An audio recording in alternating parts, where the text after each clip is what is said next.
Dari yang paling tidak masuk akal sampai yang paling unik. Nomor 7. Berebut kotoran di kirab satu suro.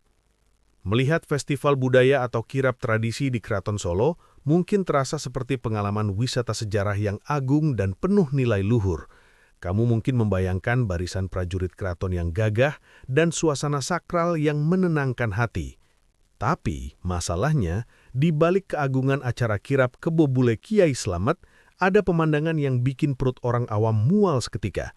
Ratusan orang rela berdesak-desakan bukan untuk salaman dengan raja, tapi berebut mengambil kotoran atau feses kerbau yang baru saja jatuh ke aspal untuk dibawa pulang atau bahkan diusapkan ke tubuh. Yang bikin ngeri adalah keyakinan buta bahwa limbah pencernaan hewan ini membawa berkah keselamatan. Padahal secara medis, itu adalah sarang bakteri E. coli dan parasit. Kalau dijelasin secara sederhana, ini adalah bentuk ekstrim dari efek placebo yang bercampur dengan mistisisme akut. Otak manusia yang sudah sangat percaya pada tuah keramat akan mengabaikan rasa jijik dan logika kebersihan dasar demi sebuah harapan kesembuhan atau rezeki. Bayangin, kamu melihat orang nekat memungut kotoran hangat di jalan raya, lalu menyimpannya di saku baju seolah itu adalah emas berlian. Sementara risiko infeksi pencernaan mengintai di tangan mereka. Makanya, melestarikan budaya itu penting. Tapi jangan sampai logika kesehatan kita mati tertimbun tahayul yang justru membahayakan diri sendiri. Nomor 6. Air celupan batu petir Ponari. Masih ingat fenomena dukun cilik Ponari? Mendengar cerita tentang bocah desa yang menemukan batu ajaib saat hujan badai, mungkin terdengar seperti dongeng film fantasi yang seru. Kamu mungkin berpikir wajar jika orang penasaran ingin melihat batu itu. Tapi masalahnya, antusiasme ini berubah menjadi histeria massal yang kotor dan berbahaya. Ribuan orang rela antre berhari-hari hanya untuk mendapatkan segelas air keruh yang sudah dicelupi batu yang sama. Batu yang dipegang tangan kotor dicelup ke ribuan gelas bekas mulut orang sakit tanpa diganti airnya. Yang bikin ngeri, air yang secara harfiah adalah subbakteri dari ribuan orang asing ini diminum oleh anak-anak dan lansia yang sistem imunnya lemah. Kalau dijelasin secara sederhana, ini adalah bencana sanitasi yang dibungkus label pengobatan alternatif. Air yang tidak higienis adalah media tercepat penularan penyakit seperti diare, tifus, hingga hepatitis.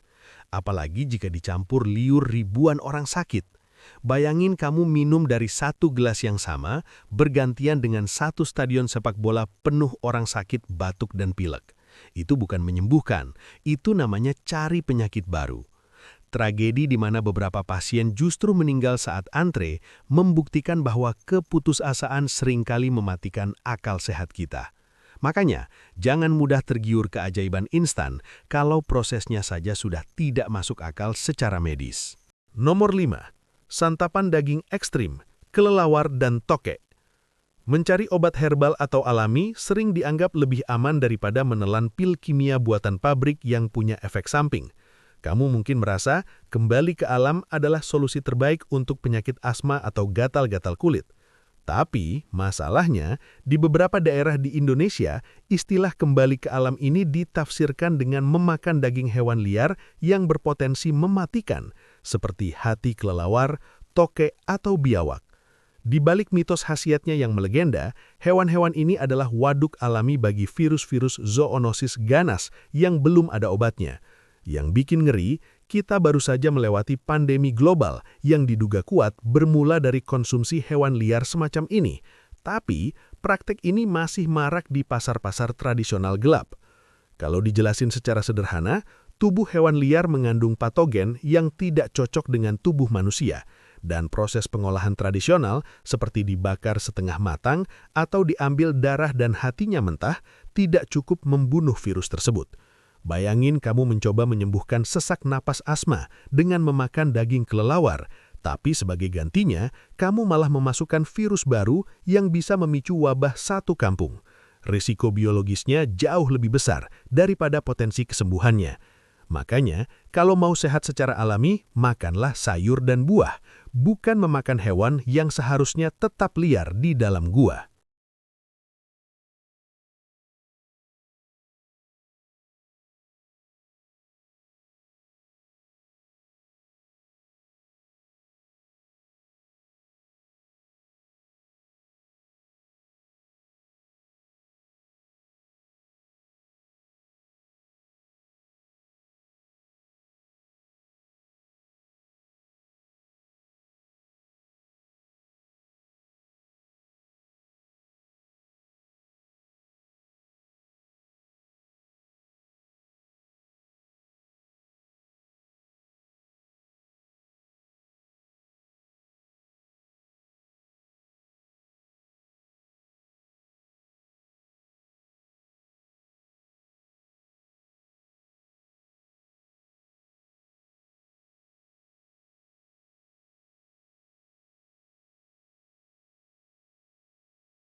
Nomor 3.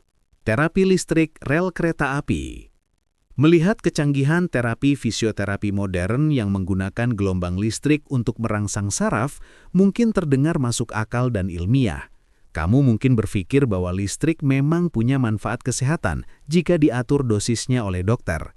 Tapi masalahnya, warga di daerah Rawabuaya pernah melakukan hal gila dengan beramai-ramai tiduran di atas rel kereta api listrik atau KRL aktif untuk mendapatkan sengatan gratis. Di balik sensasi kesemutan yang mereka anggap menyembuhkan stroke atau diabetes, mereka sebenarnya sedang bermain Russian roulette dengan nyawa mereka sendiri. Yang bikin ngeri bukan cuma resiko tersengat listrik tegangan tinggi yang mematikan, tapi juga resiko tubuh terbelah dua jika ada kereta lewat tiba-tiba. Kalau dijelasin secara sederhana, listrik di rel kereta itu tegangannya tidak stabil dan sangat tinggi. Berbeda jauh dengan alat terapi medis yang terukur mikroampernya. Sensasi enak yang dirasakan hanyalah efek kejut saraf sementara, bukan penyembuhan sel. Bayangin kamu sakit kepala, lalu mencoba mengobatinya dengan membenturkan kepala ke tembok. Mungkin sakit kepalanya lupa sebentar karena sakit benturan, tapi itu jelas bukan obat. Fenomena nekat ini menunjukkan betapa mahalnya biaya kesehatan di negeri ini sampai rakyat kecil rela bertaruh nyawa demi terapi gratisan. Makanya jangan gadaikan nyawa hanya karena sugesti sesaat, karena rel kereta didesain untuk roda besi, bukan punggung manusia. Nomor 2. Bedah psikis tanpa luka. Mendengar ada operasi pengangkatan penyakit tumor atau santet tanpa perlu pisau bedah, tanpa bius dan tanpa bekas luka jahitan, pasti terdengar seperti mujizat yang didambakan semua pasien takut dokter. Kamu mungkin melihat videonya di mana sang orang pintar mengusap perut pasien, lalu tiba-tiba muncul darah dan gumpalan daging, lalu perut itu mulus kembali. Tapi masalahnya, hampir seluruh praktek bedah psikis ini adalah trik sulap kecepatan tangan yang memanfaatkan darah ayam, jeroan hewan, dan kapas yang disembunyikan di telapak tangan. Di balik aksi teatrikal yang meyakinkan itu, penyakit asli pasien seperti kanker atau tumor sama sekali tidak tersentuh dan malah semakin parah karena terlambat ditangani medis. Kalau dijelasin secara sederhana, ini adalah seni ilusi panggung yang disalahgunakan untuk memeras uang orang sakit yang sedang putus asa. Penipuan ini sangat kejam karena memberikan harapan palsu yang mematikan. Bayangin kamu punya kanker stadium awal yang masih bisa dioperasi dokter, tapi kamu memilih datang ke dukun bedah ini. Pulang dengan rasa lega palsu, padahal sel kankermu sedang menyebar ganas di dalam tubuh. Ketika kamu sadar, biasanya semua sudah terlambat. Makanya, skeptis itu perlu. Jika sesuatu terdengar terlalu indah untuk menjadi kenyataan, biasanya itu memang bohong. Nomor 1. Pasung untuk gangguan jiwa. Keluarga adalah tempat berlindung paling aman, dan merawat anggota keluarga yang sakit adalah tanda cinta yang besar. Kamu mungkin membayangkan perawatan di rumah yang penuh kasih sayang. Tapi masalahnya, bagi ribuan penderita gangguan jiwa atau ODGJ di pelosok Indonesia, perawatan rumah itu berarti kaki yang dirantai ke balok kayu atau dikurung dalam kandang bambu sempit di belakang rumah selama bertahun-tahun. Di balik alasan biar tidak mengamuk atau mengganggu tetangga, praktek pasung adalah pelanggaran hak asasi manusia paling kelam dan menyedihkan yang masih lestari di masyarakat kita. Yang bikin ngeri, otot kaki mereka akan mengecil hingga lumpuh permanen karena tidak pernah digerakkan belasan tahun, dan mereka hidup bercampur dengan kotoran mereka sendiri layaknya hewan. Kalau dijelasin secara sederhana, ini terjadi karena kurangnya pemahaman soal kesehatan mental. Mereka dianggap kerasukan setan atau aib keluarga, padahal mereka butuh obat medis untuk menyeimbangkan kimia otak. Bayangin kamu sedang sakit demam tinggi dan butuh dokter, tapi keluargamu Allah mengikatmu di kandang kambing sendirian dalam gelap sampai kamu tua dan mati. Rasa kesepian dan perlakuan tidak manusiawi itu justru memperparah kondisi mental mereka berkali-kali lipat. Makanya, ini pelajaran keras buat kita semua. Sakit jiwa itu sama medisnya dengan sakit gigi atau jantung.